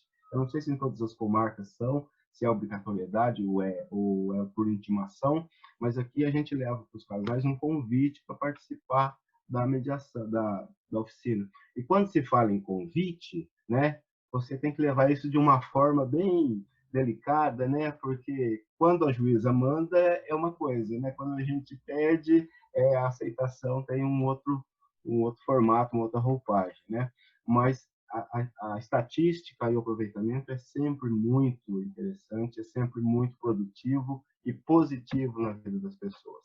Eu já tomei muito tempo de todos, obrigado pelo espaço, tá? E, mais uma vez, parabéns pela realização desse trabalho maravilhoso, parabéns a todos os organizadores envolvidos. Fiquem com Deus. Obrigada, eu que agradeço, viu? Agradeço a todos, eu vou ter que, infelizmente, encerrar o nosso, né, bate-papo. Eu teria um prazer imenso aí de continuar por horas afins, mas em respeito a todos, eu sei que todo mundo tem a sua agenda, tem os seus compromissos, né? Não quero ser, né, tão assim, impositiva em mantê-los por mais tempo, né? Agradeço de toda forma, doutor Messias, que aqui também faz parte do nosso OAB Santana, muitos outros que eu não vou mencionar o nome porque chegamos aí com uma quantidade grande, né, de participantes, então, para não ser indelicada com todos, eu não vou mencionar nomes individuais, tá? Mas agradeço mesmo, gratidão pela participação, pelo carinho, pela compreensão, né? Eu vou estar disponibilizando esse material na página da Comissão de Família, né, e Sucessões, no Face. No Insta, a gente vai ter que reduzir uma parte, porque o Insta é limitado, o tamanho, né, dos vídeos, até 59 segundos. Então, no Facebook, a gente já vai poder colocar na íntegra, para que todos possam ter esse material do que foi dito aqui hoje e levar esse conhecimento para outros que estiverem precisando, com certeza, tá? Grata, eu vou estar encerrando. Se vocês quiserem fazer colocação, a palavra aí para a doutora Janda, senhor Hélio. Muito obrigada, viu, senhor Hélio, por a sua participação também. Tá? Eu a quem agradeço. Boa noite a todos. Boa noite, obrigado pelo convite. Hoje eu treinei a escutativa.